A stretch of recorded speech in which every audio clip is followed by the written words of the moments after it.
ஜோடி நம்பர் 1க்கு வந்து நான் ஆடிஷன்லாம் வந்து என்ன எடுக்க மாட்டேன்னு சொல்லிட்டாங்க சார். ஆனால் எடுக்க மாட்டேன்னு சொன்ன சேனலில் இங்கே ஒரு ஹோஸ்ட்டாக நிற்கிறாருன்னும் போது, அதுவும் பிரம்மாண்டமான ஷோவில் நிற்கிறாருன்னும் போது அது ரொம்ப பெரிய விஷயம். ஒரு ஹோஸ்ட் இப்படி தான் இருக்கணும். கமல் சாருக்கும் அவருக்கும் உள்ள வித்தியாசம் இதுதான். கமல் சாருமே வந்து பெரிய லெஜண்ட். தூரமாக இருந்தால் அடித்தா பரவாயில்ல, பக்கத்துலேயே இருந்தே அடித்தா எப்படி சார், பக்கத்துலேருந்தே அடிக்கிறத பார்த்துட்டேன் அப்படிங்கிற மாதிரி சொல்லும்போது, உங்களுக்கு உண்மையாவே அந்த பொண்ணு மேலே அக்கறை இருந்தா அந்த இடத்துல உங்களுக்கு சிரிப்பு வந்திருக்காது. மற்றவங்கள மாதிரி அவங்க நடிக்கிறாங்களோ இல்லையோ, ஆனால் அந்த இடத்துல ஏதோ ஒரு பெர்ஃபார்மன்ஸ் அவங்க பண்ணாங்க. நீங்க என்ன பண்ணீங்க 2 பேரும்? இந்த மாதிரி தான் நாங்கள் ஜாக்கை எதிர்பார்த்தோம். ஃபைனலில் இருந்திருந்தா இன்னும் கொஞ்சம் சந்தோஷமா இருந்திருக்கும். அந்த ஃபைனல் ஸ்டேஜில் நிற்கும் போது இட்ஸ் ஓகே. இப்போ வந்து விஷாலை என்ன பண்ணாலும் அவர் ஓட்டு இருக்கு, அவரை காப்பாற்றிடலாம். ஆனால் தர்ஷிகா அப்படி கிடையாது. அந்த பொண்ணு ஒரு மனுஷி தானே, அது மனசுக்குள்ளேயும் ஒரு ஆசை இருக்கும்ல, அதை தான் வந்து அது வெளிப்படுத்துச்சு. நீ முடியாதுன்னு சொல்லிட்டு போயிருக்கலாம். எனிவேஸ் இப்போ அது எல்லாமே முடிஞ்சு போச்சு. கேமே டோட்டலாக முடிஞ்சிச்சு. என்னை பொறுத்த வரைக்கும் நான் விஷாலை குறை சொல்லணுன்றதுக்காக சொல்லலை. விஷால் டாப் 5க்கு இல்லை அப்படிங்கிறதே என்னோட கருத்து. டாப் 5ல வந்து மஞ்சரி இருக்கணும் அப்படிங்கிறது வந்து 90% மக்களும் எதிர்பார்த்தது தான். ஏன்னா அந்த அளவுக்கு இந்த கேம் அவங்க சேஞ்ச் பண்ணியிருப்பாங்க. தீபகனா இருந்திருக்கணும், மஞ்சரி இருந்திருக்கணும், ரயான் இருந்திருக்கணும். இத்தனை சீசனுக்கும் சேர்த்து ஒரு பெஸ்ட் கேப்டன் அப்படிங்கிற மாதிரி வந்து தீபகனாக்கு ஒரு அவார்டு. அவங்களுக்கு தெரியும் அவங்க டிசர்வா இல்லையா அப்படிங்கிறது. ஆனா அவங்க என்ன ஒரு பெர்ஃபார்மன்ஸ்லாம் பண்ணதுனால இந்த இடத்துக்கு ரீச் ஆயிருக்காங்கன்னா, எனக்கு வந்து முத்துக்குமரனை பிடிக்கவே பிடிக்காது அப்படின்னு நினச்சிட்டு இருக்காங்க. கிடையவே கிடையாது. எனக்கு முத்துக்குமரனுடைய காமெடி ரொம்ப பிடிக்கும். அவங்களுடைய அந்த ஒரு வெகுளித்தனம் அது வந்து இந்த சீசன் ஃபுல்லாக வந்து அவங்க கேரி பண்ணி வந்திருக்காங்க.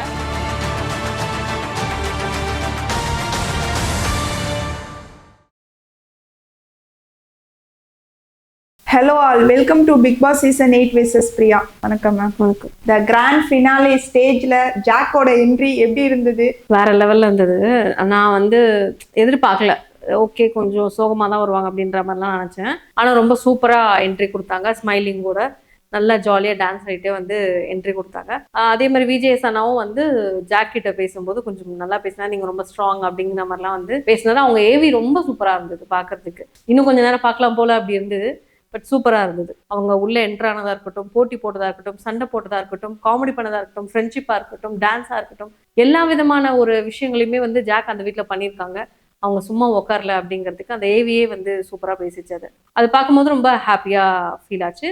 இந்த மாதிரி தான் நாங்கள் ஜாக்கை எதிர்பார்த்தோம். ஃபைனலில் இருந்திருந்தா இன்னும் கொஞ்சம் சந்தோஷமா இருந்திருக்கும். அந்த ஃபைனல் ஸ்டேஜில் நிற்கும் போது இட்ஸ் ஓகே, பரவாயில்ல. ஆடியன்ஸோட கிளாப்ஸுமே நல்லா இருந்தது. நோட்டீஸ் பண்ணீங்களா? ஆமா, பயங்கர கிளாப்ஸ். ஆடியன்ஸ் வந்து வெளியிலேருந்து வரும்போதும் சரி, அவங்க ஸ்டேஜுக்கு ஏறி நிற்கும் போதும் சரி, ரொம்ப சந்தோஷப்பட்டு எல்லாருமே வரவேற்றாங்க. அது ரொம்ப ரொம்ப பார்க்கறதுக்கு நல்லா இருந்துச்சு. அண்டு அவங்களுமே அதை ஓகே, நம்ம இது முடிஞ்சு போச்சு, நம்ம வெளில வந்துட்டோம், அவ்வளோதான் அப்படின்றத ஸ்போர்ட்டிவாக எடுத்துட்டு வந்தது வந்து ரொம்ப நல்லா இருந்தது. ஆடியன்ஸ் கிட்டயுமே அவங்க கொஞ்சம் பேசியிருந்தாங்க. அது ரொம்ப சூப்பராக இருந்தது. அதே மாதிரி பார்த்தீங்கன்னா, நம்ம விஜய் சேதுபதி சார் ஒவ்வொரு கண்டஸ்டன்ட்டும் இப்படிதான் அப்படின்ற ஒரு ஜட்மெண்ட் வச்சாருல்ல, அது எப்படி இருந்தது? அது அவர் நல்லா அனலைஸ் பண்ணியிருக்காரு அப்படிங்கிறது தெரிஞ்சுது. ஒரு ஷோ முழுக்க வந்து ஒரு ஹோஸ்ட் வந்து என்னென்னலாம் பண்ணணுமோ அதை கரெக்டாக அவர் பண்ணியிருக்காரு. ஒரு சில அவரே சொல்லியிருப்பார், ஒரு சில வாரங்கள் நான் தவறி போன மாதிரி இருந்தது. அண்ட் பாலச்சந்திரன் சார் ஏறும் போதே, ஸ்டேஜ்ல ஏறும்போதே சொன்னார், எனக்கு கொஞ்சம் மிஸ்டேக் பண்ணுற மாதிரி இருக்கு, இப்படி பண்ணுங்க அப்படி பண்ணுங்க, மாற்றி மாற்றி சொன்னதாக இருக்கட்டும். அது ஒரு ஆர்வம் இருந்ததுனால தானே அவர் சொல்றாரு. ஸோ அவருடைய வேலையை அவர் கரெக்டாக செஞ்சிருக்காரு. எல்லாரையுமே கரெக்டாகவே அனலைஸ் பண்ணியிருக்காரு. நம்ம இவ்வளோ லென்த்தாக பேசுகிறோம், அவர் 2 மினிட்ஸில் அதை பேசிட்டு போயிட்டாரு. கமல் சாருக்கும் அவருக்கும் உள்ள வித்தியாசம் இதுதான். கமல் சாருமே வந்து பெரிய லெஜண்ட். அவர் 7 சீசன்ஸ் வந்து ஹோஸ்ட் பண்ணியிருக்காரு. எல்லாருமே அவருமே இப்படி பண்ணியிருக்காரு போது, ஃபர்ஸ்ட் சீசன்லேயே வந்து இவ்வளவு விஷயங்களை, நிறைய விஷயங்களை இந்த ஷோவை பற்றியும் சரி, இந்த ஷோ எப்படி முன்னேறணுன்றதை தாண்டி எல்லாருமே எப்படி சரிப்படுத்தணும், எல்லாருமே எனக்கு சமம் தான் அப்படிங்கிற மாதிரி எல்லாருமே அவர் பேசின மாதிரி இருந்தது. அர்ணவ சரி, ராணவ சரி, இவங்க எல்லாரையுமே கலாச்சது. அண்ட் அவங்களுக்கான ஒரு டிப்ஸ் கொடுத்தாருல, இது நீங்கள் சேஞ்ச் பண்ணிக்கிட்டா நல்லா இருக்கும் அப்படின்னு சொன்னதெல்லாம் அதெல்லாமே பார்க்க ரொம்ப நல்லா இருந்தது. ஒரு ஹோஸ்ட் இப்படி தான் இருக்கணும். அதே மாதிரி பார்த்தீங்கன்னா, அன்ஷிதாவையும் ஜாக்கையும் கம்பேர் பண்ணி சொல்லியிருந்தாரு. அதை எப்படி பார்க்குறீங்க? அதை ஃபர்ஸ்ட் ஜாக்குக்கு சொல்றாரு. ஜாக்குக்கு சொல்லும்போது, நீங்கள் நல்ல ஸ்ட்ராங்கான பிளேயர் அண்டு நல்லா போல்டாக பேசுவீங்க, பிரேவாக இருப்பீங்க, வந்த டேலேருந்து இன்னி வரைக்கும் உங்களுடைய இதுவை வந்து சூப்பராக பண்ணிட்டு இருக்கீங்க அப்படின்னும் போது நல்ல ஸ்ட்ராங் பிளேயர்னு சொல்லும்போது அப்படியே மேல இருந்து இப்படி வரும்போது அன்ஷிதாவையும் பார்த்து ஜாக்குக்கு சொன்னதுதான் உங்களுக்கும், நீங்க நல்ல ஸ்ட்ராங் பிளேயர் தான், அந்த அன்புன்ற ஒரு விஷயத்துல மட்டும் லாக் ஆயிருக்கீங்க, அது மட்டும் வெளிப்படையா உடச்சு விட்டீங்கன்னா நல்லா இருக்கும் அப்படிங்கிற மாதிரி அன்ஷிதாவையும் ஜாக்கையும் நல்ல ஸ்ட்ராங் பிளேயர்ஸ் அப்படிங்கிறது வந்து அங்க பதிவு பண்ணியிருந்தாரு. அது ரொம்பவே வந்து நல்லா இருந்தது. அதே மாதிரி நம்ம ரஞ்சித் சார சொல்லும்போது வாழ்த்த வயதில்லை வணங்குகிறேன், அதெல்லாம் வந்து ரொம்பவே பாக்குறதுக்கு நல்லா இருந்தது. ஆமா, தீபக் அண்ணாவை வந்து சொல்லியிருந்தாரு. தீபக் அண்ணாவை வந்து நீங்க ஹோஸ்ட் பண்ண காலத்துல இருந்து நான் பார்த்துட்டு இருந்தேன் சார், ஜோடி நம்பர் 1க்கு நான் ட்ரை பண்ணேன் சார், எனக்கு கிடைக்கல அப்படிங்கிற மாதிரிலாம் சொல்லும்போது அன்னைக்கு தீபக் அண்ணா ஹோஸ்டா இருந்தாரு. இன்னைக்கு வந்து விஜய் சேதுபதி ஹோஸ்டா இருக்கிற ஷோல தீபக் அண்ணா ஒரு கண்டஸ்டன்டா வராரு அப்படின்னும் போது இதெல்லாம் நடக்குமா நினைச்சு பார்த்துருப்பாங்க இல்லையா, இதெல்லாம் நடக்குமா அப்படிங்கிற மாதிரிலாம். பட் அது நடந்திருக்குன்னும் போது ஒரு மனிதர் எப்படி வேணாலும் உழைச்சி இந்த ஸ்டேஜுக்கு வரலாம் அப்படிங்கிறதுக்கு ஒரு பெஸ்ட் எக்ஸாம்பிள் வந்து விஜய்எஸ். நாங்க எல்லாருமே அவரை இன்ஸ்பிரேஷனா தான் எடுத்துக்கிறோம். இப்போ மற்றவங்களை பத்தி எனக்கு தெரியாது, பட் நான் என்னை பொறுத்த வரைக்கும் அவர் சின்ன சின்ன படங்கள்ல நடிச்சதுல இருந்துமே அவரை பார்த்திருக்கேன், நோட் பண்ணியிருக்கேன். அப்ப நோட் பண்ணதுல பீஸா படம் வரும்போது நோட் பண்ணியிருக்கேன். அப்பத்துல இருந்து வந்து எனக்கு சூப்பர், இவரு மேல மேல வளர்ந்து வந்துட்டே இருக்காரு, நல்ல ஆக்டரா இருக்காரு, பரவாயில்ல. ஆனா அப்ப விஜய் அண்ணா வந்து இந்த இண்டஸ்ட்ரிக்கு ஒரு படத்துல ஹீரோவா நடிக்கும் போது டார்க் டோன்ல இருக்கிற ஆக்டர் எல்லாம் வந்து ஹீரோவா நடிக்க வைப்பாங்களா அப்படிங்கிற மாதிரிலாம் எனக்கு தோணுச்சு. ஏன்னா அப்பெல்லாம் வந்து நெப்போலியன் சாரா இருக்கட்டும், இன்னும் சில ராஜ்கிரண் சார், இவங்கள மாதிரி ஆட்கள்லாம் வந்து அப்பவே முடிஞ்சு போச்சு. நடுவில் அந்த மாதிரி ஒரு ஆட்கள்ல பார்த்த மாதிரியே தெரியும் டார்க் டோன்ல. சடனா விஜய் சனாவை பார்க்கும்போது சூப்பர், இந்த மாதிரி ஹீரோ வந்து இவங்களும் வந்து நல்லா ஹீரோவாவாங்க, இவங்களுக்கும் நல்ல கதைகள் கிடைக்கும், இவங்களும் நல்ல டேரக்டர்ஸா அப்ரோச் பண்ணி நல்லா படங்கள்லாம் பண்றாங்க அப்படிங்கிற மாதிரிலாம் வந்து எனக்கு தோணுச்சு. அண்ட் அவருடைய வளர்ச்சியை பார்க்கும்போது ரொம்ப சூப்பரா இருந்தது. அங்க நின்று அவர் வந்து இன்னுமே வந்து அவர் வந்து வாய்ப்பு கேட்டதெல்லாம் அவர் சொன்னதுனாலதான் நம்மளுக்கு தெரியும், இல்லைன்னா தெரிஞ்சே இருக்காது இல்லையா. ஸோ விஜய் சனா எவ்வளவு வந்து ஸ்போர்ட்டிவா, எவ்வளவு வந்து என்ன சொல்றது, நம்மளுக்கு சரிசமமா நின்று பேசிட்டாருன்னா அதுக்கு பெஸ்ட் எக்ஸாம்பிள் அவர் நேற்று சொன்ன விஷயம் தான். ஜோடி நம்பர் 1க்கு வந்து நான் ஆடிஷன்லாம் வந்து என்ன எடுக்க மாட்டேன்னு சொல்லிட்டாங்க சார், ஆனா எடுக்க மாட்டேன்னு சொன்ன சேனல்ல இன்னைக்கு அவர் ஹோஸ்டா நிக்கிறாருன்னும் போது, அதுவும் பிரம்மாண்டமான ஷோல நிக்கிறாருன்னும் போது அது ரொம்ப பெரிய விஷயம். அது அவர் நான் இவ்வளவு வளர்ந்து வந்திருக்கேன், இந்த மாதிரி வாய்ப்பும் நீங்க பண்ண ஷோல நான் கேட்டிருக்கேன் அப்படின்ட்டு அவர் சொல்லாம கூட இருந்திருக்கலாம். இனி ஏன்னா இன்னைக்கு அவருக்கு ஒரு பெரிய நடிகர், அதையும் தாண்டி சொல்றாருன்னா அதுதான் அவருடைய குணம், நல்ல குணம். அப்புறம் நல்லா போயிட்டு இருக்கிற ஷோல ஒரு குழப்பம் பண்றதுக்குன்னே ஒருத்தர் வருவாரு, அது நான் சொல்லவே வேண்டாம், நம்ம ராணவ் தான். அந்த கான்வர்சேஷன் எப்படி பாக்குறீங்க? அதான் வழக்கம் போல வந்து பயங்கரமா கலாச்சி விட்டாரு விஜய் சன்னா வந்து. ராணுவ பொறுத்த வரைக்கும் எப்படின்னா அவர் வெளியில வந்துட்டாரு, ஓப்பனாவே சொல்லணும்னா அவர் இதுதான் ஒரு கேரக்டரா அப்படிங்கிறது. வெளியில வந்து ஃபினாலே ஸ்டேஜ்லயும் இப்படியே தான் இருக்காருன்னா அப்ப இதுதான் ஒரு கேரக்டரா இருக்கணும் அப்படிங்கிற மாதிரிலாம் எனக்கு தோணுச்சு நேற்று பேசும்போது. அண்ட் அதுக்கேற்ற மாதிரி பயங்கரமா பங்கமா கலாச்சி விட்டாரு. நம்ம அது செம்மையா இருந்தது. அதுக்கே அந்த வார்த்தைகள் சொல்லும் போது அப்படியே செம்மையா நான் கை தட்டிட்டு இருந்தேன் வீட்டுல வந்து. ராணுவம் நானும் ஒரு படத்தை நடிக்கிறேன்னு வச்சுக்கோங்களேன், நான் அந்த படத்தை வேணாம்னு சொல்றேன் அப்படின்னும் போதுதான் எனக்கு செம்ம சிரிப்பு வந்துருச்சு. அவர் சும்மாதான் விளையாட்டுக்கு சொல்றாரு, இருந்தாலும் அந்த ஒரு ஃபன் அந்த இடத்துல கிரியேட் பண்ணும்போது அது ராணுவ கிட்ட பண்ணும்போது பார்க்க வந்து என்ன சொல்றது, ஒரே வீட்டுல இருக்க அண்ணன் தம்பிங்க சண்டை போடுவாங்களா அந்த மாதிரி வந்து ராணுவ ஒரு கலாய்க்கிற மாதிரி எனக்கு தோணுச்சு. ஆனா அவரே வந்து அதையும் சொன்னாரு, ரொம்ப பிடிச்சவங்க கிட்ட தான் இந்த மாதிரிலாம் வந்து பண்ண முடியறானோ என்ன ராணவ் அப்படிங்கிற மாதிரிலாம் வந்து சொல்லும் போது ரொம்ப இதுவா இருந்தது. ராணவால பேச முடியல, ஏன்னா இது கண்டஸ்டன்டா இருந்தா பேசிட்டு இருப்பாரு, ஹோஸ்ட்ன்றதுனால ஏதோ கொஞ்சம் மரியாதை கொடுத்து அமைதியா இருந்த மாதிரி தோணுச்சு. பட் ஓகே, ஸ்டேஜ்ல கொஞ்சம் கண்ட்ரோல் பண்ணிட்டு அப்படின்னு நின்ன மாதிரி இருந்தது. அதுக்கப்புறம் அந்த பிஆர் பத்தி கேட்டிருப்பாரு பாத்தீங்களா, உங்க பிஆர் ஒர்க் எல்லாம் எப்படி போயிட்டு இருக்கு? ஆமா ஆமா ஆமா ஆமா, அவரும் ஒத்துட்டு இருந்தாரு. ஆமா, என் ஃப்ரெண்டு தான் பண்ணான் அப்படின்னும் போது அப்ப ராணுவோட ஃபேன்ஸ் எல்லாம் வந்து இப்ப யோசிச்சு பாருங்க, ராணுவ வந்து வெளியில பிஆர் வச்சுட்டு அதுவும் அவங்க ஃப்ரெண்டையே தான் வச்சுட்டு வந்திருக்காரு அப்படின்னும் போது எல்லாருமே வச்சுட்டு தான் வராங்க. அது இந்த தமிழ் சீசன்ல தான், ஐ மீன் தமிழ் லாங்குவேஜ்ல தான் வந்து அதை பெரிய விஷயமாக்குறாங்க அப்படிங்கிற மாதிரி எனக்கு தோணுச்சு. அண்ட் அவர் சூப்பரா போல்டா அதை வந்து ஒத்துட்டு, ஆமா நான் உள்ள சொன்னேன், ஆமா எனக்கு பிஆர் ஒர்க் பண்ணாங்க, என்ன இப்போ அப்படின்னு கேட்டாரு ஸ்டேஜ்ல. ராணுவ வந்து பக்கத்துல யார் கேட்டாங்கன்னு தெரியல, ஆனா அவங்க கிட்ட சொன்னாரு. நல்லா இருந்தது அது பாக்குறதுக்கு. ஒத்துக்கிட்டாரு உண்மை. ஆமா, இத ஒன்னதான் தெளிவா ஒத்துருக்காரு, குழப்பாம இல்ல. அதுக்கப்புறம் பாத்தீங்கன்னா நம்ம Vijay Sethupathi sir Bigg Boss வீட்டுக்குள்ள போயிட்டு அங்க பூண்டு சட்னி போட்டு சாப்பாடுலாம் போட்டு சாப்பிட்டதெல்லாம் எப்படி இருந்தது? அதான் அவரையும் விட்டு வைக்க கூடாதுன்னு விஷால் வந்து என்னோட சாப்பிட்டே ஆகணும் அப்படின்ற மாதிரி செஞ்சாரு. அது ரொம்ப நல்லா இருந்தது. நானே வீட்டுல ஒரு வாட்டி ட்ரை பண்ணேன் விஷால் செஞ்சதை பார்த்து, ரொம்ப நல்லா இருந்துச்சு சாப்பிடுறதுக்கு. அதை வந்து அங்க விஜய் சன்னா கூட்டி விடும்போது, விஜய் சன்னா பொறுத்த வரைக்கும் அவர் ஒரு சாப்பாட்டு ரசிகர். அவர் எந்த ஃபுட்டா இருந்தாலும் நல்லா ரசிச்சு சாப்பிடுவாரு, ருசிச்சு சாப்பிடுவாரு. அதோட டேஸ்ட்டை நல்லா நம்ம எப்படி டேஸ்ட் பண்ணி நல்லா அப்படி சொல்றோமோ அது மாதிரிலாம் நல்லா சொல்லுவோம். அவரும் மனுஷனா இல்லைன்னு சொல்ல, பொதுவுலயே வந்து அந்த மாதிரி விஷயங்கள்லாம் வந்து அவர் பண்ணுவாரு. அதே மாதிரிதான் நேத்து வீட்லயுமே வந்து பண்ணும்போது நல்லா இருந்துச்சு. அந்த சவுண்ட் பயங்கர மொக்க வாங்கினாங்க வீட்ல. அவங்க ஏதோ சொல்ல வராங்க, நிறுத்துறாங்க, நீங்க அப்புறம் சொல்லுங்க, வேண்டாம் அப்படிங்கிற மாதிரிலாம் நிறைய விஷயங்கள் நடந்துச்சு.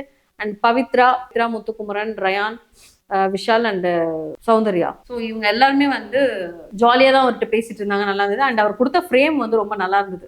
பிளாக் அண்ட் ஒயிட்ல பவித்ரா வந்து பாட்டி வேஷம் போட்டதா இருக்கட்டும், முத்துக்குமரன் இப்படி அவரோட கெட்டப் இப்படி பிடிச்ச மாதிரி இருந்திருக்கும் அந்த மாஸ்டர் படத்துல இவர் பண்ண கெட்டப்.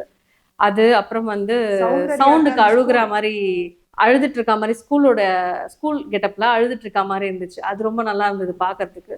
அப்புறம் ரயானுக்கு வந்து படைத்தளபதியா சாரி ராஜகுரு வேஷம் போட்டிருந்தார் ரயான். அது பார்க்கறதுக்கும் ரொம்ப நல்லா இருந்தது. என்ன சொல்றது, இத்தனை நாள் இந்த 106 105 நாள் வந்து அவங்க அந்த வீட்டுல இருந்திருக்காங்கன்னும் போது ஒரு பிரிவு அந்த வருத்தம் இருக்க தானே செய்யும். ஸோ இவர் வந்து பேசிட்டு போனதுக்கு அப்புறமா இன்னும் கொஞ்ச நேரம் தான் இந்த வீட்டுல இருக்க போறோம் அப்படிங்கிற வருத்தம்லாம் வந்து அவங்களுக்கு இருந்துட்டே இருந்தது. அண்ட் டிஃப்ரெண்டா வந்து எவிக்ட் பண்ண மாதிரி இருந்தது. கொடி வந்து இது பண்ணினா அதுல இருந்து கீழே சீட்டு விழும், அந்த சீட்ல இருந்து எவிக்ட் பண்ண அது கொஞ்சம் டிஃப்ரெண்டா இருந்தது. அப்புறம் வந்து பவித்ராவோட எவிக்ஷன் வந்து எப்படி இருந்ததுன்னா, அந்த ஃபுல்லா ஸ்டோரி படிச்சுட்டே இருக்கும்போது செகண்ட் தேர்ட் பேஜ்ல அவங்களுக்கான ஸ்டோரி இல்ல அப்படின்னும் போது பவித்ரா அதெல்லாம் ரொம்ப நல்லா இருந்தது. அவங்களுடைய எவிக்ஷன் ரொம்ப நல்லா இருந்தது. எல்லாமே நேத்தான எவிக்ஷன் வந்து ஸ்டேஜ் தான் போய் பார்க்க போறோம் அப்படின்றதுனால ஃபினாலே ஸ்டேஜ் தான் அப்படின்றதுனால கொஞ்சம் ஹாப்பியா ஃபீல் பண்ண மாதிரி தான் இருந்தது. பவித்ராலாம் அழுதுட்டு போற மாதிரியே வந்து தெரியல, கொஞ்சம் ஜாலியா போன மாதிரி இருந்தது. ஆமா, ரயானுமே ஜாலியா தான் போனாரு. அண்ட் முக்கியமான விஷயம் என்னன்னா, தொடர்ந்து இந்த ஜாக்லின்ல இருந்து முத்துக்குமரன் வரைக்கும் எல்லாருமே வந்து அந்த மண் டிராஃபியை வந்து உடைக்காம தான் எடுத்துட்டு போனாங்க ஸ்டேஜுக்கு. இவங்க 3 பேர் எடுத்துட்டு போனதை காட்டல, பட் ரயானாவும் பவித்ராவும் வந்து உடைக்காம தான் அந்த ஸ்டேஜுக்கு எடுத்துட்டு போனாங்க. அந்த வகையில பார்க்கும்போது ஃபைனலிஸ்ட் வந்து ஜாக்லினாவும் நான் நினைச்சுக்கிறேன். ஏன்னா ஜாக்லினுமே அதை உடைக்காம தான் எடுத்துட்டு போனாங்க. பிக் பாஸ் அதை நீங்க உடைக்க வேண்டாம்னு சொன்னாரு. அண்ட் இவங்களுமே அதை உடைக்காம எடுத்துட்டு போகும்போது கொஞ்சம் சந்தோஷமா இருந்தது. ஓகே, இவங்க எல்லாருமே ஃபைனலிஸ்ட் தான் அப்படிங்கிற மாதிரி. அதே மாதிரி வந்து வீட்டுக்குள்ள வந்து ஒரு சில விஷயங்கள் வந்து பிக் பாஸ் பேசினாரு. அது கேட்கும் போதே எனக்கு வருஷமே அது ரொம்ப ஃபீல் ஆகும். அவருடைய வாய்ஸை நம்ம மிஸ் பண்ண போறோம் ஒரு 8 மாசத்துக்கு அப்படின்னும் போது அது கொஞ்சம் கஷ்டமா தானே இருக்கும். சரி, ஓகே, என்ன பேசுறான்னு கேட்கும்போது எல்லாருக்குமே ஒரு விதமான ஒரு அட்வைசஸ் கொடுத்தாரு. இந்த வீட்டுல இருந்து நீங்க நல்லா வந்து நான் திட்டினதையும் சரி எல்லாத்தையும் தாண்டி நீங்க உங்களை வந்து ஒரு கலைஞரா உருவாக்கி நீங்க வெளியில போறீங்க. ஸோ வெளியில போயிட்டும் இதே குழந்தைத்தன்மை சௌந்தர்யாக்கா இருக்கட்டும் அண்ட் விஷாலுக்கா இருக்கட்டும், இவங்க எல்லாமே வந்து வச்சுக்கிட்டு அதை நல்லபடியா பண்ணி திருப்பியும் உள்ள வந்து நீங்க பெரிய ஸ்டாரா வரணும் அப்படிங்கிற மாதிரி விஷ் பண்ணும்போது அது ரொம்ப நல்லா இருந்தது. அந்த லைட் ஆஃப் பண்ணும்போது நான்லாம் வந்து வருஷம் அழுவேன். அது எதுக்கு அழுகணும்னே எனக்கே தெரியாது. அந்த குரல் நிக்க போதுன்றதுக்காக அழுகிறேனா, இல்ல இந்த லைட் ஆஃப் ஆக போதுன்றதுக்காக அழுகிறேனா, இந்த 100 நாள் இந்த ஷோவை மிஸ் பண்ண திருப்பியும் இந்த ஒரு 8 மாசம் இந்த ஷோவை மிஸ் பண்ண போறோம் அப்படிங்கிறதுக்காக அழுகிறேனான்னு எனக்கே தெரியாது.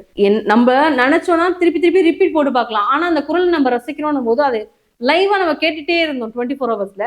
பட் 24 ஹவர்ஸ் ஆஃப் ஆகும் போதும் அவ்வளவு வருத்தப்பட்டேன். நேற்று அவர் பேசி முடிச்சதுக்கு அப்புறம் இத்துடன் இந்த குரல் உங்ககிட்ட இருந்து விடைபெறுதுன்னும் போது அவ்வளவுதான், என்னால கண்ட்ரோல் பண்ணவே முடியல என்னுடைய அழுகையா. அவ்வளோ அழுது நானு. ஸோ அந்த அளவுக்கு எனக்கு இந்த பிக் பாஸ் ரொம்ப பிடிக்கும். 24 ஹவர்ஸ் பாக்குறவங்களுக்கு தெரிஞ்சிருக்கும் பிக் பாஸ் எவ்வளவு மிஸ் பண்றாங்க அப்படின்றது. நான் ரொம்ப மிஸ் பண்றேன் பிக் பாஸை. ஸோ நெக்ஸ்ட் சீசனுக்காக வெயிட்டிங். அவருடைய அட்வைசஸ் எல்லாமே எடுத்துக்கிட்டு இந்த 3 பேருமே வந்து அடுத்த ஸ்டேஜ்க்கு போகணும்ன்றது என்னுடைய விஷஸ். அதுக்கப்புறம் பாத்தீங்கன்னா நம்ம விஜய் சேதுபதி உள்ள இருக்கிற கண்டஸ்டன்ட் ஒரு சில பேருக்கு அவார்டு எல்லாம் கொடுத்தாரு. அது எப்படி பாக்குறீங்க? மொத்தம் 6 அவார்டு கொடுத்தாரு. அது ரொம்பவே வந்து பொருத்தமா இருந்தது. ஒரு அவார்டை தவிர்த்து. அது என்னன்றது நான் லாஸ்ட்ல சொல்றேன். ஃபர்ஸ்ட் வந்து கேப்டன், பெஸ்ட் கேப்டன். இது வரைக்கும் இருந்த பிக் பாஸ் சீசன்லயே வந்து இத்தனை சீசனுக்கும் சேர்த்து ஒரு பெஸ்ட் கேப்டன் அப்படிங்கிற மாதிரி வந்து தீபக் அண்ணாக்கு ஒரு அவார்டு. அது பொருத்தமான அவார்டு தான். ஏன்னா பிக் பாஸ் வீட்ல இருந்து வந்து 2 சைடு கோடு அப்ப நடக்கப்பட்ட ஒரு தலைமையா இருக்கட்டும், கோடு எடுத்ததுக்கு அப்புறம் முதல் தலைவர் இவர் தான் வீட்டுக்கு. ஸோ அதுதான் ரொம்ப ரிஸ்க். 2 வீடும் ஒன்னா சேர்ந்ததுக்கு அப்புறம் எல்லாமே வந்து டபுளா தான் பண்ணணும். இது வரைக்கும் 9 பேருக்கு செஞ்சவங்க அடுத்து இன்னொரு 9 பேர் சேர்றாங்கன்னும் போது அவங்க எல்லாருக்கும் சேர்த்து ஒரு தலைமையை எடுத்துட்டு வரணும் அப்படின்னும் போது கொஞ்சம் சிரமப்பட்டாரு. அதுக்கப்புறம் அதை டீமா பிரிச்சு அதை கரெக்டா பண்ணாரு. அதுக்கான ஒரு தலைமையில நிற்கும் போது அதுல இருந்து மாறாம எல்லாத்தையுமே பெர்ஃபெக்டா எல்லாருக்குமே போய் சேரணும்ட்டு ஸோ அதை சூப்பரா பண்ணியிருந்தாரு. ஸோ அதனால அவர் வந்து பிக் பாஸாலேயே வந்து எல்லா சீசன்லயும் கம்பேர் பண்ணும்போது பெஸ்ட் கேப்டன் நீங்க தான் அப்படிங்கறத பிக் பாஸும் சொன்னாரு. அண்ட் சேதுபதி அண்ணாவும் நேற்று சொல்லிட்டாங்க. அதுக்கான ஒரு அவார்டு வந்து அது வந்து அவருக்கு கொடுக்க வேண்டிய அவார்ட் அது ரொம்ப சூப்பரா கொடுத்துருந்தாங்க. அப்புறம் ராணுவுக்கு வந்து ஒரு அவார்டு கொடுத்தாரு, அட்டென்ஷன் சீக்கர் அப்படிங்கிற அவார்டு வந்து கொடுத்தாரு. எங்க பார்த்தாலும் எங்கெல்லாம் கேமரா இருக்கு, என்ன பார்க்கட்டும் என்ன பார்க்கட்டும், நான் பண்ணதை பார்க்கட்டும் அப்படின்றது.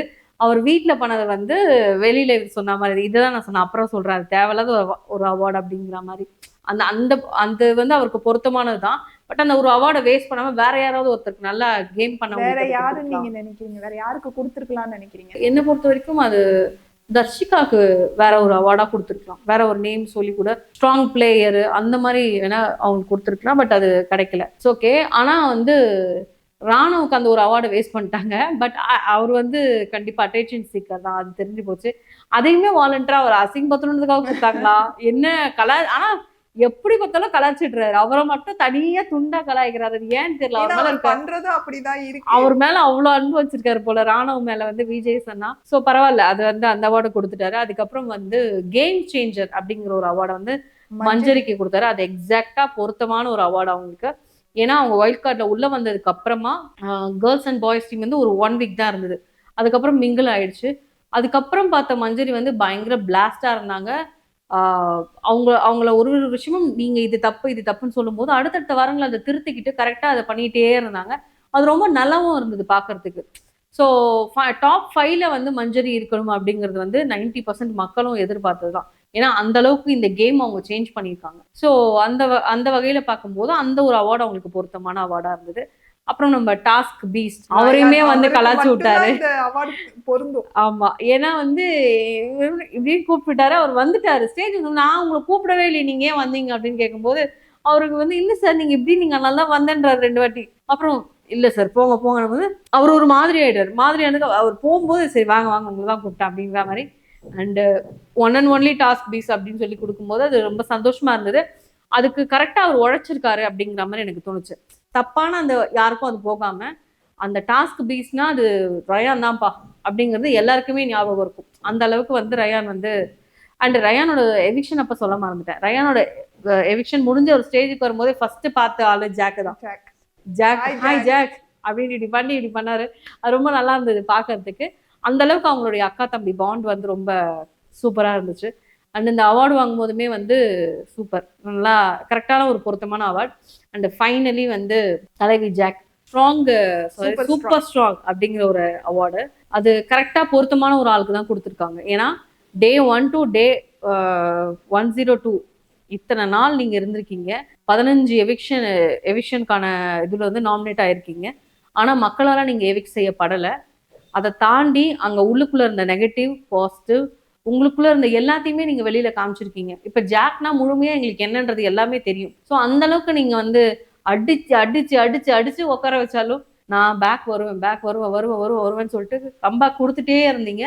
அந்த அளவுக்கு ஸ்ட்ராங்கா இருக்கீங்க அப்படிங்கிறதுனால எனக்கு எப்பயுமே அவங்க வந்து ஸ்டேஜ்ல ஃபர்ஸ்ட் டே வந்து சொன்னாங்க வந்து சேதுபதி அண்ணா கிட்ட எப்பயுமே வந்து ஓகே ஓகே ஓகேன்னு தான் சார் நான் கேட்டிருக்கேன், சூப்பர்ன்ற வார்த்தையே கேட்கல அப்படிங்கிறதுனால இன்னைக்கு அவங்களுக்கு ஒரு அவார்டு கொடுக்கப்பட்ட அவார்டு வந்து சூப்பர் ஸ்ட்ராங். நான் இன்னைக்கு சொல்றேன் அப்படிங்கிற மாதிரி, நீங்க ஓகே இல்லை நீங்க சூப்பர் ஸ்ட்ராங் அப்படிங்கிற மாதிரி அந்த சொல்லி அந்த அவார்டு கொடுக்கும்போது ரொம்ப சந்தோஷமா இருந்தது.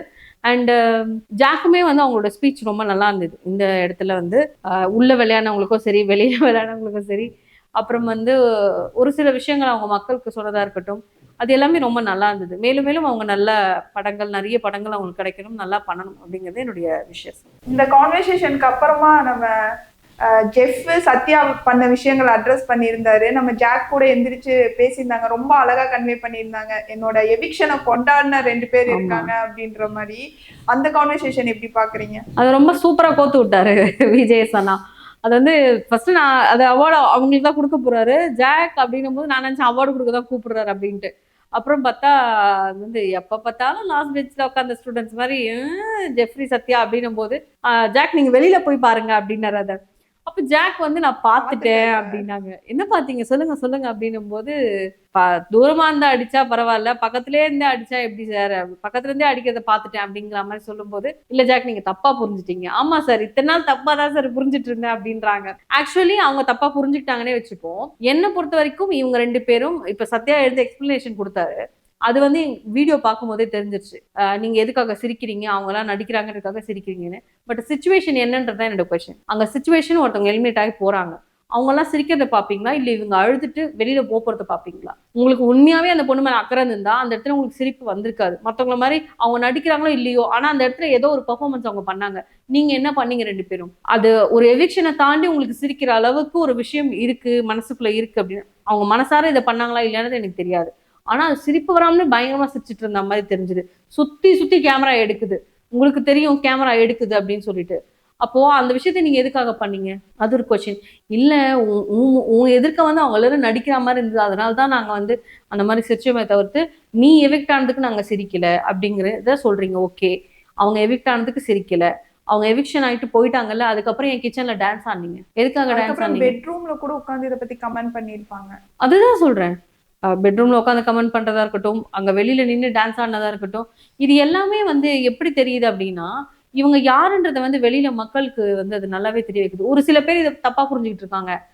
ஜாக்கோட எவிக்ஷனை இவங்க கொண்டாடுறாங்க அப்படின்னு சொல்லிட்டு. இல்ல நானுமே அதை சொல்லல. ஜாக்கோட எவிக்ஷனை அவங்க கொண்டாடுறதுக்காக ஆடல. இவங்க எல்லாருமே வந்து ஒரு பெர்ஃபார்மன்ஸ் பண்றாங்க. அழுகுற மாதிரி நடிச்சிட்டு இருக்காங்க. அது பார்க்கறதுக்கு எங்களுக்கு சிரிப்பு வருதுன்னு சிரிக்கிறீங்க. நீங்க பாக்குறதுக்கு சிரிப்பு வருது. ஓகே, நான் அதை ஒத்துக்கிறேன். அங்க சிச்சுவேஷன் எப்படி இருக்குன்னு தான் என்னோட கொஸ்டின். சிச்சுவேஷனை வந்து நீங்க பாத்தீங்கன்னா அந்த சிரிப்பு கூட உங்களுக்கு வராது. அந்த சிரிப்பை கூட நீங்க அடக்கிக்கலாம். அந்த அளவுக்கு தான் இருக்கும். ஆனா அதை தாண்டி நீங்க பண்றீங்கன்னா ஓகே நீங்க பண்ணுங்க அப்படிங்கிறது தான். அண்ட் ஜாக் அதை சொல்லும் போது வந்து இவரு ஜெஃப்ரியோட மூஞ்சி வந்து ஒரு மாதிரி போச்சு. அண்ட் வந்து அதுக்கப்புறம் வந்து சேதுபதியை நான் சொன்னதுக்கு அப்புறம் இல்ல இது அப்படி இல்லைன்னும் போது ஆடியன்ஸ் இருந்து 2-3 பேருமே சொன்னாங்க. இல்ல அவங்க அதுக்காக சிரிக்கல அப்படின்னு. அவங்க ஓகே ஓகே அப்படின்னு சொல்லிட்டு உட்காந்துட்டாங்க. பட் இந்த ஒரு விஷயத்தினால மட்டும் ஜாக் அந்த வார்த்தையை சொல்லலன்றது எனக்கு புரிஞ்சுது. ஜாக் ஏதோ நிறைய விஷயங்கள் பார்த்திருக்காங்க. சோ இந்த ஒரு விஷயத்த பார்த்து அவங்க சொல்லல. பட் அந்த இடத்துல ஆர்கியூமெண்ட் வேண்டாம் அப்படின்னு அவங்க அவாய்ட் பண்ணிருப்பாங்க. ஏன்னா அது ஸ்டேஜ், ஃபினாலே ஸ்டேஜ். சோ லென்த்தா எதுக்கு நம்ம பேசணும், நம்ம எதுக்கு எல்லாரோட சந்தோஷத்தை கெடுக்கணும். ஸோ அதனால இட்ஸ் ஓகே அப்படின்னு சொல்லிட்டு உட்காந்துட்டாங்க. மேபி லேட்டர் இதை பத்தி ஏதாவது ஒரு விஷயம் வரும். ஃபர்ஸ்ட் 3 கண்டஸ்டன்ட் முத்துக்குமரன், சௌந்தர்யா, விஷால், இவங்க 3 பேருமே டிசர்விங் நினைக்கிறீங்களா ஃபர்ஸ்ட் 3 பிளேஸ்க்கு? என்னை பொறுத்த வரைக்கும் நான் விஷாலை குறை சொல்லணுன்றதுக்காக சொல்லல. விஷால் டாப் 5க்கு இல்லை அப்படிங்கறதே என்னோட கருத்து. ஏன்னா அந்த இடத்துல இருந்திருக்க வேண்டியது வந்து தீபகனா இருந்திருக்கணும், மஞ்சரி இருந்திருக்கணும், ரயான் இருந்திருக்கணும். இவங்க 3 பேருமே அந்த இடத்துக்கு தகுதியானவங்க டாப் 3க்கு. ஸோ அதனால வந்து அந்த 3rd பொசிஷன்ல இவங்க யாராவது இருந்தாங்கன்னா எனக்கு ஹாப்பியா இருந்திருக்கும். எனிவேஸ் அவங்க யாருமே இல்லை. ரயான 5th, ரயான் தான் ஃபர்ஸ்ட் வீக்ல இருந்து வெளில போறாரு. அதுக்கு அடுத்து பவித்ரா போறாங்க. அப்புறம் டாப் 3 ஸ்டேஜுக்கு வராங்கன்னும் போது அந்த 3rd பிளேஸ்க்கு வந்து நான் அந்த 3rd பிளேஸ் மட்டும் டார்கெட் பண்ணல, 2nd பிளேஸ்மே தான் நான் டார்கெட் பண்றேன். இப்ப சவுண்டு வந்து இருக்காங்கன்னா அவங்களோட ஓட்ஸ்னால அவங்க மக்கள் கிட்ட காமிச்ச ஒரு அவங்களுடைய பெர்ஃபார்மன்ஸ்னால இருக்காங்க. பட் நம்ம டாப் 5 கொடுத்ததை வச்சு பார்க்கும்போது, பிசிக்கலாவும் மென்டலாவும் இந்த கேம் விளையாடுறதை வச்சு பார்க்கும்போது எனக்கு டாப் 3ல இருக்கணும் அப்படின்னு நான் நினைச்ச கண்டஸ்டன்ட் வந்து முத்துக்குமரன், ஜாக்லின், தீபக், இவங்க 3 பேர் இருக்கணும்னு நான் நினைச்சேன். தீபக் எலிமினேட் ஆயிட்டாரு. ஸோ நம்மளுக்கு வேற வழி ஆப்ஷன் இல்லை அப்படின்னும் போது தான் அங்க சௌந்தர்யா வராங்க. அப்போ எனக்கு ஜாக் போனதுனால எனக்கு என்ன தோணுச்சுன்னா ரயான் அந்த பிளேஸ்க்கு வரணும். ஏன்னா ரயான் ஒயில்ட் கார்டுல வந்தது மட்டும்தான் அவர் பண்ண தப்பு. ஏன்னா அவர் ஒயில்ட் கார்டு ஒத்துக்கிட்டு வந்துட்டாரு. ஆனா ஒயில்ட் கார்டு ஒத்துக்காம அவர் வந்து ஃபர்ஸ்ட்லயே வந்திருந்தாரு அப்படின்னா இன்னைக்கு டாப் 2ல முத்து கூட அவரு நின்று இருப்பாரு அப்படிங்கிறது என்னுடைய கருத்து. என்ட்ரி வந்தவங்க டைட்டில் வின்னரா கூட ஆயிருக்காங்க லாஸ்ட் சீசன் ஆயிருக்காங்க. பட் இவர் ஆகலன்றதுக்காக அதுதான் நான் சொல்றேன். இவருக்கு ஓட் வரல அப்படிங்கறத வச்சு இவங்க வந்து அவன் எப்படி 3rd வர முடியும் அப்படின்ற மாதிரி கேட்பாங்க. பட் எல்லாமே வந்து சேனலால தான் நடக்குது. ஏன்னா இப்போ சாட்டர்டே வரைக்குமே பேச்சு வந்து ரன்னர் அப் வந்து விஷால் தான், 3rd பிளேஸ் தான் சௌந்தர்யான்ற மாதிரி பேசிட்டு இருந்தாங்க. அதுக்கப்புறம் ஒரு சில விஷயங்கள் வந்து சோஷியல் மீடியால பயங்கர நெகட்டிவா பரவும் போது எப்படி 2 லவ் பண்ணாலும் சரி, இந்த மாதிரி பெண்களை தப்பா பேசினாலும் சரி, அதுக்கப்புறம் மன்னிப்பு கேட்கறது வேற. ஆனா நீ அங்க பேசினல அதுதானே விஷயமா இருக்கு. ஒரு விஷயம் தப்புன்னும் போது டப்புன்னு போய் மக்கள் மனசுல அடிக்கும். ஆனா அதுக்கப்புறம் நீ மன்னிப்பு கேட்டாலும் உன்னை மன்னிக்கிற குணம் வராது. ஏன்னா நீ அந்த தப்பை பண்ணிட்ட அப்படிங்கிறதுனால அந்த தப்பு பண்ணவன் தானே நீ அப்படிங்கிறது தான் மைண்ட்ல இருக்கும். ஆனா இது கேம் முடிஞ்சு போச்சு. இதுக்கப்புறம் நம்ம அதை பத்தி பேசி எந்த பிரயோஜனமும் கிடையாது. அந்த ஒரு இடத்த கம்பேர் பண்ணும்போது எனக்கு ரயானுக்கு போயிருக்கணும் அப்படிங்கிறது எனக்கு தோணுச்சு. ஓகே, ரயான் வந்து நல்ல பிளேயர், டாஸ்க் பீஸ்ட். ஸோ வந்து அதுவே ஒரு மிகப்பெரிய பட்டமா இருக்கு. டாப் 5 ஃபைனலிஸ்டா இருக்காரு. டாப் 5ல இருந்திருக்கானது அது ஒரு பெருமை தானே. ஸோ அவரு அந்த பிளேஸை டிசர்விங்கா நினைச்சு அவரு கிளம்பிட்டாரு. என்ன பொறுத்த வரைக்கும் 3ர்ட்ல இவர் இருந்திருக்க வேணாம் அப்படிங்கிற மாதிரி தான் எனக்கு தோணுச்சு. அதுக்கப்புறம் ஸ்டேஜுக்கு வந்ததுக்கு அப்புறம் விஜய் சேதுபதி சார் ஒரு கொஸ்டின் கேட்டிருந்தாரு. இந்த 40 லட்சத்தை நீங்க ஜெயிச்சிட்டீங்கன்னா என்ன பண்ணுவீங்க அப்படின்ற மாதிரி கேட்டிருந்தாரு. அதுக்கு பேரண்ட்ஸ் கிட்ட இருந்தும் சில ரிப்ளைஸ் எல்லாம் வந்தது. அதெல்லாம் எப்படி பாக்குறீங்க? ஆக்சுவலா ஃபர்ஸ்ட் கண்டஸ்டன்ஸ் கிட்ட கேட்கும்போது ஒருத்தர் ஒண்ணு சொன்னாங்க. சௌந்தர்யா என்ன சொன்னாங்க, நேரா எங்க எடுத்துட்டு அப்பா போய் கிட்ட எங்க அப்பா கிட்ட கொடுப்பேன் கொடுத்துருவேன். அப்படிங்கிற மாதிரி சொன்னாங்க. அதுக்கு அவங்க அப்பா ஒரு பயங்கரமா கலாச்சி விட்டாரு. அதே மாதிரி வந்து விஷால் வந்து எனக்குன்னு ஒரு சின்னதா கார் வாங்கிக்க போறேன் அப்படிங்கிற மாதிரி வந்து அவர் சொன்னாரு. அண்ட் சம்திங் செலவுகள் இருக்கு அப்படின்ட்டு. முத்துக்குமரன் சொன்ன ஆன்சர் வந்து பொதுவா மக்களுக்கு யோசிக்க கூடியதா இருக்கும், யோசிக்க வைக்கிறதா இருக்கும். ஏன்னா முத்துக்குமரன் அவருக்கு யோசிக்காம அவரை சுத்தி வந்து யோசிக்கணும் அப்படின்னு நினைச்சு ஒரு விஷயத்த வந்து சொல்லும் போது, அவங்க அப்பா அம்மா வீடு வேலை பாதியிலே நிக்குது, அதை கட்டி கொடுத்தா வீட்டுல வாழலாம். ஸோ அதனால வீட்டை பத்தி அந்த பையன் சொல்றான். அதே மாதிரி வந்து புத்தகங்கள் வாங்கி கொடுக்கணும், கவர்மெண்ட் ஸ்கூலா இருக்கட்டும் அண்ட் சிறைச்சாலையா இருக்கும். இங்க வாங்கி கொடுக்கும்போது அந்த பசங்க அங்க படிச்சு வளர்றது வந்து ரொம்ப நல்லதா இருக்கும் அப்படின்னும் போது ஓகே. அப்போ இவர் வந்து மக்களை கவரக்கூடிய வகையில பேசுறாருல. ஸோ அதை செய்யறதுக்கு ஒரு மனசு இருக்கணும். இப்ப விஷால் கூட குழந்தைங்களை படிக்க வச்சுட்டு இருக்காரு அப்படிங்கிறது ரொம்ப லேட்டா தான் நம்மளுக்கு தெரியும், ராணுவ சொல்லி தான் தெரியும். ஆனா முத்துக்குமரன் வந்து இப்ப ஸ்டேஜ்ல இதை சொல்றாருன்னும் போது அவர் ஏதோ ஒரு நல்ல விஷயம் பண்றதுக்காக அதை சொல்றாரு. அதனால அவர் டிசர்விங். ஓகே, அதை தாண்டி அவருக்கு ஓட்டு வந்திருக்கு, ஓட்டு விழுந்ததுனால இன்னைக்கு அவர் டைட்டில் வின்னர். ஸோ அதை வந்து அங்க அவர் பதிவு பண்ணும்போது அது ரொம்ப அவருடைய பதில் எனக்கு ரொம்ப பிடிச்சிருந்தது. இந்த மாதிரி சிறைச்சாலையில் இருக்க குழந்தைங்களுக்கா இருக்கட்டும் அண்ட் கவர்மெண்ட் ஸ்கூல்ல படிக்கிற பசங்களா இருக்கட்டும், இவங்களுக்கு அந்த புத்தகங்களை வாங்கி தரணும் அப்படின்னு சொல்லிட்டு சொல்லும்போது அது ரொம்ப பார்க்கறதுக்கு நல்லா இருந்தது. ஆனால் அவங்க அம்மாவோட ஸ்பீச் வந்து ரொம்ப நல்லா இருந்தது கேட்கறதுக்கு. ஃபோன் இல்லாம, அப்புறம் வந்து எப்போ பார்த்தாலும் ஃபோன்ல பேசிட்டு இருப்பாரு, இப்போ ஃபோன் இல்லாம நிறைய யோசிக்கிறாரு அப்படிங்கும்போது அதெல்லாம் வந்து கேட்கறதுக்கு ரொம்ப நல்லா இருந்தது. அதுக்கப்புறம் பாத்தீங்கன்னா இந்த பக்கம் விஷால் டாபிக் எடுத்தாவே நம்ம எடிட்டர் தர்ஷிகாவை ஃபோக்கஸ் பண்ணிட்டே இருந்தாரு. எதுக்குடா அந்த பொண்ணை தேவையில்லாம மாட்டி விடுறீங்க அப்படின்ற மாதிரி இருந்தது. அது வந்து ஆக்சுவலி பாத்தீங்கன்னா இந்த 105 நாள் இவங்க சைன் பண்ணி தான் வராங்க, எல்லாமே தெரிஞ்சுதான் பண்றாங்க. அவன் வந்து அந்த சுச்சுவேஷன்ல பண்ணிட்டான், அவன் வந்து தெரியாம பண்ணிட்டான் அப்படின்னு சொல்றதுலாம் வந்து ஒரு சில பேர் அக்செப்ட் பண்ணிப்பாங்க, ஒரு சில பேர் அக்செப்ட் பண்ணிக்க மாட்டாங்க. என்னால விஷாலா அந்த மாதிரி அக்செப்ட் பண்ணிக்க முடியல, அதுதான் உண்மை. ஸோ என்னை பொறுத்த வரைக்கும் அந்த மாதிரி அந்த பொண்ணுகிட்ட கையில ஆயின்மெண்ட் தேய்ச்சதா இருக்கட்டும், இந்த மாதிரி விஷயங்களை பண்ணும்போதெல்லாம் வந்து அந்த மனசு அந்த அந்த பொண்ணு ஒரு மனுஷி தானே, அது மனசுக்குள்ளேயும் ஒரு ஆசை இருக்கும்ல, அதை தான் வந்து அதை வெளிப்படுத்துச்சு. நீ முடியாதுன்னு சொல்லிட்டு போயிருக்கலாம். எனிவேஸ் இப்போ அது எல்லாமே முடிஞ்சு போச்சு, கேமே டோட்டலா முடிஞ்சிருச்சு, எல்லாம் வெளியில வந்துட்டாங்க. இதுக்கப்புறம் அதை பேசி ஒரு பிரோஜனமும் கிடையாது. அண்ட் கேம்ல இதனால விஷாலோட கான்சென்ட்ரேஷன் வந்து ஃபுல்லாவே மாறி போச்சு, தர்ஷிகாவோட கான்சென்ட்ரேஷன் மாறி போச்சுன்றதுனால தான் நானுமே இதை எடுத்து பேசுறேன். இல்லைன்னா எனக்குமே அதை பேசுறதுக்கான ரைட்ஸ் கிடையாது, ரூல்ஸ் கிடையாது, எனக்கு அதை பத்தி பேசின விருப்பமும் கிடையாது. பட் இது கேம்குள்ள வந்ததுனால, கேமை நாங்க பாக்குறதுனால, கேமை பாதிக்குதுன்றதுனால மட்டும்தான் நான் அதை பத்தி பேச வேண்டியதா இருந்தது. பட் அதை தவிர்த்து விஷாலோட கேம் கொஞ்சம் நல்லா இருந்தது, அதுலயே போயிருந்தாருன்னா நல்லா இருந்திருக்கும் அப்படிங்கிறது தான் என்னுடைய கருத்து. அண்ட் தர்ஷிகாவுக்கு வந்து ஒரு ஏக்கம் இருந்துட்டே இருக்கு, எனக்கு அந்த டாஸ்க்கை நான் பண்ணியிருப்பேனே சார், நான் பயங்கரமா விளையாடி இருப்பேனே சார். நேத்து கூட அவங்க சொல்லும்போது அப்ப அவங்க அது எவ்வளவு மிஸ் பண்ணியிருக்காங்க அந்த டாஸ்க், அது யாரால நடந்தது. அப்ப அந்த நேரம் இங்கதானே எனக்கு தோணுது, அதனாலதான் நான் சொல்ல ஆரம்பிச்சாரு விஷாலை பத்தி. இல்லைன்னா எனக்கு விஷாலை பத்தி பேசணுன்ற அவசியமே இல்லையே, எல்லாரையும் பேசுற மாதிரி அவருமே நார்மலா பேசிட்டு போவேன். அப்ப அந்த இடத்துல ஒரு ஒரு குட் பிளேயருடைய கேம் போயிடுச்சு, அதுக்கு யார் சார் காரணம்? விஷால் தானே. அப்ப விஷால தானே சார் நான் கேட்க முடியும். அதுதான் என்னுடைய. தர்ஷிகாவுமே இன்னும் கொஞ்சம் ஃபோக்கஸ்டா அவங்க கேம்ல கான்சென்ட்ரேட் பண்ணியிருந்தாங்கன்னா ஃபோக்கஸ் பண்ண முடியாத அளவுக்கு அங்க பேச்சுவார்த்தை போயிட்டு இருக்குங்க. இப்போ வந்து விஷால என்ன பண்ணாலும் அவர் ஓட்டு இருக்கு, அவரை காப்பாத்திடலாம். ஆனா தர்ஷிகா அப்படி கிடையாது, ஓகேங்களா? இப்ப விஷாலும் தான் தர்ஷிகா கிட்ட பேசுறாரு, தர்ஷிகாவும் தான் விஷால் கிட்ட பேசுறாங்க. ஆனா இவங்க வந்து லீஸ்ட்ல இருக்காங்க, அவர் வந்து மிடில்ல இருக்காரு. அப்போ அவங்களுக்கு உள்ள இருக்காங்க, அவங்களுக்கு தெரியாது. ஏதோ ஒரு வகையில வந்து நம்ம இருக்கோம்னு வச்சுருவாங்க. சடனா அவங்க தூக்கும் போதுதான் அந்த வலி தெரியுது. ஐயோ, நம்ம இந்த கேம்ல இருந்து வெளியில போயிட்டோமே, இதுக்கப்புறம் நம்ம இந்த வீட்டுல இருக்க முடியாது, இந்த கேமை விளையாட முடியாது அப்படிங்கிறது. எனக்கு இது யாரோ கேமே விளையாடாம இருக்கிறவங்க இந்த விஷயத்த பண்ணியிருந்தாங்கன்னா நான் இவ்வளவு பெருசா பேசியிருக்கவே மாட்டேன். இது கேம் நல்லா விளையாடக்கூடிய பொண்ணு, எல்லாமே பண்ணக்கூடிய பொண்ணுன்றதுனாலதான் வந்து நான் பேசுறேன் தர்ஷிகாவை பத்தி. எனிவேஸ் என்ன பொறுத்த வரைக்கும் இன்னொரு விஷயம் நான் பிக் பாஸ் கிட்ட வைக்கிறது, அப்படி டீம் கிட்ட வைக்கிற விஷயம் என்ன அப்படின்னா, ஒரு ஒரு கைண்ட் ரிக்வஸ்டா வைக்கிறது என்னன்னா, அல்டிமேட் வச்சா தயவு செஞ்சு தர்ஷிகாவை கூப்பிடுங்க அப்படிங்கிறது என்னுடைய விருப்பம். ஏன்னா அவங்க நல்லா டஃப் ஃபைட் கொடுப்பாங்க. விஷாலோட அம்மா சொன்னாங்க, வா வீட்டுக்கு வா உனக்கு இருக்கு.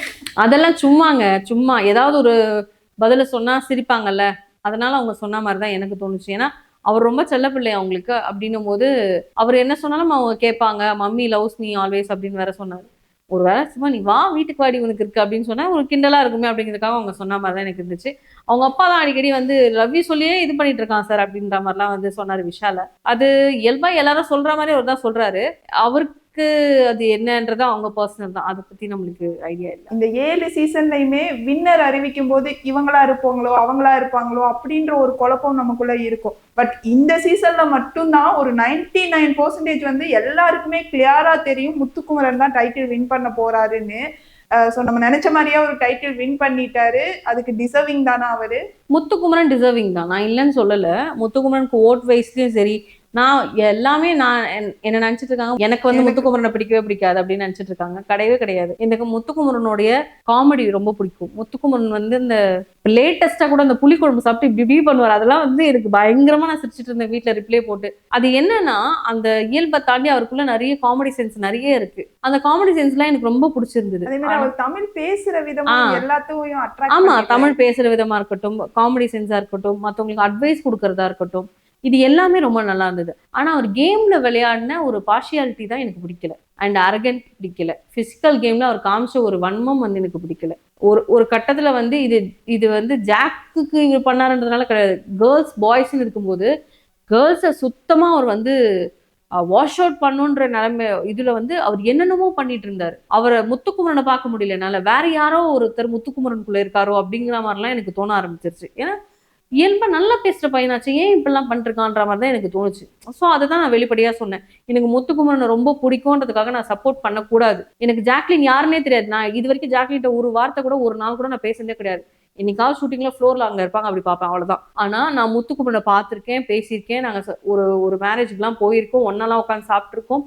இப்ப லேட்டஸ்டா பிக் பாஸ்க்கு போறதுக்கு முன்னால கூட ஒரு அவார்ட் ஃபங்க்ஷன்ல அவர் தான் ஆங்கர். என் ஹஸ்பண்ட் வந்து அவார்டு வாங்கினார் பெஸ்ட் நியூஸ் ரீடர்னு சொல்லிட்டு. ஸோ அவர் தான் வந்து அண்ணன் அப்படின்னு சொல்லிட்டுலாம் கூப்பிட்டு பேசினார். அந்த அளவுக்கு நாங்கள் க்ளோஸ் தான். அதுக்காக நான் வந்து அவர் தூக்கி வச்சு பேசணுன்ற அவசியம் கிடையாது. அப்படி பேசினாதான் நான் பிஆர். ஆனா நான் அப்படி பேசினா அது வந்து தப்பாயிடும். அவரே வெளியில வந்து எனக்கு கேட்பாரு, நான் தப்பு பண்ணிருக்கேன், நீங்க ஏன் நீ இப்படி பேசுனீங்கன்னு எனக்கு கேட்பாரு. அப்போ அந்த இடத்துல தப்பு பண்ணாலும் சரி பண்ணாலும் அதை திருத்திக்கணும்னா நம்ம இங்க சொன்னாதான் முடியும். இப்போ அவர் வெளியில வந்து ஃப்ரீ ஆயிட்டதுக்கு அப்புறம் எல்லாத்தையும் பாப்பாருல்ல, அப்போ அவருக்கே தெரியும், சே நம்ம இந்த இடத்துல இவ்வளோ அரகண்டா பிஹேவ் பண்ணிருக்கோமா, இவ்வளோ அரகண்டா நம்ம சுனிதா கிட்ட நடந்துக்கோமா, கில்லர் பாயிண்ட் டாஸ்க்ல இப்படியெல்லாம் அழுக வைக்கிற அளவுக்கு நம்ம பேசியிருக்கோமா, இந்த மாதிரிலாம் வந்து அங்க வந்து அவரே வந்து பார்த்து அதை உணர்வார். நம்ம சொல்ல வேண்டிய அவசியம் இல்லை. அந்த வகையில எனக்கு முத்துக்குமரன் ரொம்ப பிடிக்கும். இந்த முத்தழகு கேரக்டர் சாரி கட்டி பேசுற அந்த வாய்ஸ்ல இருந்து எனக்கு அவ்வளோ ரொம்ப ரசிச்சு தான் நான் பார்த்தேன். இந்த ராஜாராணி டாஸ்கா இருக்கட்டும், அதுல வந்து அவ்வளோ தூரம் ஜெஃப்ரி சொல்லுவாப்புல, ராஜ கம்பீர ராஜா வரார் அப்படின்னு, அவர் ராஜாவே இல்லை அப்படின்ற மாதிரி ஒரு இது,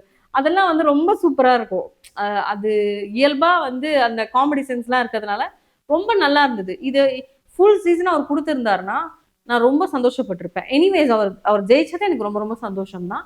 நான் வந்து அப்படியே பகையாளி, அவன் ஜெயிச்சிட்டோம் அப்படின்னு நான் கிடையாது. இந்த கேம்ல அது பேசணும், நான் பேசினேன், அவ்வளவுதான். அதே மாதிரி வின்னர் அனௌன்ஸ் பண்ணதுக்கு அப்புறம் நம்ம விஜேஎஸ் சார் வந்து கேட்பாரு, கப்பு முத்துக்கு போனது கரெக்டாமா அப்படின்னு கேட்கும்போது, சார் எனக்கு கொடுத்தா எங்க அப்பாவே பிடிங்கி கொடுத்துட்டு இருப்பாரு. ஆமா, அவங்களுக்கு தெரியும் அவங்க டிசர்வா இல்லையா அப்படிங்கிறது. ஆனா அவங்க என்ன ஒரு பெர்ஃபார்மன்ஸ்லாம் பண்ணதுனால இந்த இடத்துக்கு ரீச் ஆயிருக்காங்கன்னா அவங்களுடைய அந்த ஒரு வெகுளித்தனம் அது வந்து இந்த சீசன் ஃபுல்லா வந்து அவங்க கேரி பண்ணி வந்திருக்காங்க. ஒரு ஸ்பீச் கொடுக்க சொன்னா அது கூட அந்த வீட்டுல கொடுக்கும்போது முத்துக்குமரன் அவ்வளவு நேரம் பேசுறாரு, விஷால் அவ்வளவு நேரம் பேசுறாரு, ரயான் ஓரளவுக்காவது பேசினாரு, இவங்க ஒண்ணுமே பேசல. அப்படியா, ஓகே அப்படின்ற மாதிரி. இதுதான் வந்து அவங்களுடைய இயல்பு அப்படின்னும் போது அதுக்குதான் பிக் பாஸ் சொன்னார், இந்த குழந்தைத்தனம் எப்பவுமே இருக்கட்டும் அப்படிங்கிற மாதிரி, வெளியில போய் இதை மாத்திக்காதீங்க அப்படிங்கிற மாதிரி ஒரு விஜேஎஸ் சார் சொல்லியிருப்பாரு, இந்த குழந்தைத்தனம் இருக்கட்டும் ஆனா இது மட்டுமே பத்தாதுமா. ஆமா ஆமா, அதை சொல்லும் போது நல்லா இருந்தது. அண்டு அது சவுண்டு சொன்ன மாதிரி தான், அவங்களுக்கு கொடுத்துருந்தா அவங்க அப்பாவே கப்பை பிடிங்கி முத்துக்குமரன் கிட்ட கொடுத்துருப்பாரு. ஏன்னா யார் டிசர்வ்ன்றது நம்ம எல்லாருக்குமே தெரியும். செகண்ட் பிளேஸுக்கு சவுண்ட் வந்ததுக்கான காரணம் அவங்களுடைய பெர்ஃபார்மன்ஸ். ஸோ அதனால அவங்க அது வந்துட்டாங்க. ஃபர்ஸ்ட் பிளேஸ்க்கு டிசர்விங் வந்து முத்துக்குமரன் தான். ஸோ இந்த சீசன்ல 23 கண்டஸ்டன்ஸ்ல கம்பேர் பண்ணும்போது எல்லா வகையிலையுமே வந்து முத்துக்குமரன் தான் வந்து டாப்ல இருக்காரு. ஸோ அதனால முத்துக்குமரன் வின் பண்ணது வந்து ஹாப்பி தான். அண்ட் அந்த ட்ராஃபியை எடுத்துன்னு போய் இப்படி சவுண்டு கிட்ட கொடுக்கும்போது 2 பேரும் போட்டோலாம் அவர் எடுத்துக்கிட்டாங்க. அதுக்குள்ள விஜய் இப்படி திரும்பி என்ன பண்றீங்க, இங்க பேசிட்டு இருக்கேன், அதுக்குள்ள அங்க ஒரு டிராமாவா அப்படின்ற மாதிரிலாம் வந்து சொன்னாரு. அது ரொம்ப நல்லா இருந்தது பார்க்க.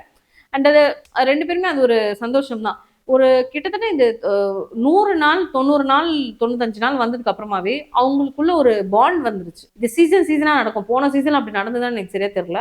ஆனா இந்த சீசன்ல வந்து அந்த ஒரு பாண்ட் கிரியேட் ஆயிடுச்சு. இவங்க 6 பேர் 5 பேருக்குள்ள அது வந்து என்ன ஆயிடுச்சுன்னா வந்து நீ போட்டியாளரா, நீ தான் வின் பண்ண போறன்ற அந்த ஒரு பொறாமை இல்லாம எல்லாருமே ஜாலியா தான் இருந்தாங்க. லாஸ்ட் கிளம்புற வரைக்கும் பேசிட்டு, சிரிச்சுட்டு, விளையாடிட்டு அப்படிதான் ஜாலியா தான் இருந்தாங்க. ஸோ அதனால வந்து யாருக்கு போனாலும் சவுண்ட் வந்து ஹாப்பி தான். சவுண்டு தான். அது அது வந்து மாத்தவே முடியாது. இதுதான் சவுண்டு. சவுண்டால ஒருத்தவங்கள வந்து சிரிக்க வைக்க முடியும். இப்ப முத்துக்குமரன் ஒருத்தவங்கள சிரிக்க வைக்கிறாங்கன்னா, சவுண்டால ஒரு 10 பேர் சிரிப்பாங்க.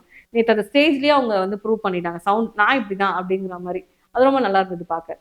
அதே மாதிரி பாத்தீங்கன்னா நம்ம ஆடியன்ஸ் எல்லாமே இனிமேல் உங்க ரிவ்யூவை மிஸ் பண்ணுவாங்க, நாங்களுமே உங்க ரிவ்யூவை மிஸ் பண்ணுவோம். சோ உங்க ஃபேன்ஸ்க்கெல்லாம் என்ன சொல்லணும்னு நினைக்கிறீங்க? ஃபேன்ஸ்ன்னு கிடையாது, இந்த பிக் பாஸோட ஃபேன்ஸ் அப்படின்னு நான் சொல்லுவேன். எனக்குன்னு தனியா ஃபேன்ஸ் எல்லாம் கிடையாது. பிக் பாஸோடைய ஃபேன்ஸ் அதை விரும்பி பாக்குறாங்க. ஃபர்ஸ்ட் ஆஃப் ஆல் வந்து உங்களுக்கு ஒயிட் ஹவுஸ்க்கு நான் ரொம்ப தேங்க்ஸ் சொல்லிக்கிறேன். ஏன்னா வந்து எனக்குன்னு ஒரு ஆடியன்ஸ் வந்து இந்த சேனல் கிரியேட் பண்ணி கொடுத்துருக்கு. அதுக்கு ரொம்ப ரொம்ப நன்றி. அண்ட் நானுமே பிக் பாஸை ரொம்ப மிஸ் பண்ணுவேன். பிக் பாஸோட வாய்ஸை ரொம்ப மிஸ் பண்ணுவேன். வியூவர்ஸை மிஸ் பண்ணுவேன். இனிமேல் எனக்கு வர மெசேஜஸ் எல்லாம் மிஸ் பண்ணுவேன். First thanks. அப்புறம் வந்து இன்னொருத்தருக்கு தேங்க்ஸ் சொல்லணும், என்னுடைய ஹஸ்பண்ட். அவரு இதளவுக்கு எனக்கு பெர்மிஷன் தரலன்னா நான் பேச மாட்டேன். ஸோ அவருக்கு ரொம்ப தேங்க்ஸ் சொல்லிக்கிறேன். அண்ட் என் ஃபேமிலிக்கு எல்லாருக்குமே ரொம்ப தேங்க்ஸ். குறிப்பிட்டு ஒருத்தருக்கு வந்து நம்மளுக்கு பொதுவா இருக்க ஒருத்தர் வந்து பிக் பாஸ் ரியாஸ், அவருக்கும் ரொம்ப தேங்க்ஸ் சொல்லிக்கிறேன். ஏன்னா அவங்க நம்மளுக்காக நிறைய விஷயங்கள் வந்து ஷேர் பண்ணியிருக்காங்க. ஸோ அவங்களுக்குமே வந்து தேங்க்ஸ். அப்புறம் மெயினா எனக்கு நெகட்டிவ் கமெண்ட் நிறைய போட்ட எல்லாருக்கும் ரொம்ப ரொம்ப ரொம்ப ரொம்ப ரொம்ப தேங்க்ஸ். பாசிட்டிவ் கமெண்ட் போட்டவங்களுக்கும் ரொம்ப ரொம்ப ரொம்ப ரொம்ப தேங்க்ஸ். ஏன்னா அவங்க நெகட்டிவ் கமெண்ட் போடலன்னா நம்மளது அவ்வளோ ஸ்ப்ரெட் ஆகாது. ஸ்ப்ரெட் ஆகிட்டு இன்னைக்கு ஓரளவுக்கு நம்ம சொல்ற கொஸ்டின்ஸ் எல்லாம் உள்ள வந்து கேட்குறாங்க அப்படின்னும் போது ஹாப்பி. ஸோ நெகட்டிவ் கமெண்ட் இப்படி போட்டுட்டே இருங்க. நெக்ஸ்ட் சீசனும் வந்து நான் ரிவ்யூ பண்ண தான் போறேன். அதையும் நீங்க பார்க்க தான் போறீங்க. போட்டுட்டே இருங்க, ஆனால் நிறுத்தாதீங்க தயவு செஞ்சு. நீங்க நெகட்டிவ் கமெண்ட் போடலாம் தான் நான் அழுவேன். நீங்க போட்டீங்கன்னா நான் அழவே மாட்டேன். ஸோ நெகட்டிவ் கமெண்ட் போட்டவங்களுக்கும் ரொம்ப ரொம்ப தேங்க்ஸ். பாசிட்டிவ் கமெண்ட் போட்டவங்களுக்கும் ரொம்ப ரொம்ப ரொம்ப ரொம்ப தேங்க்ஸ். Thank you so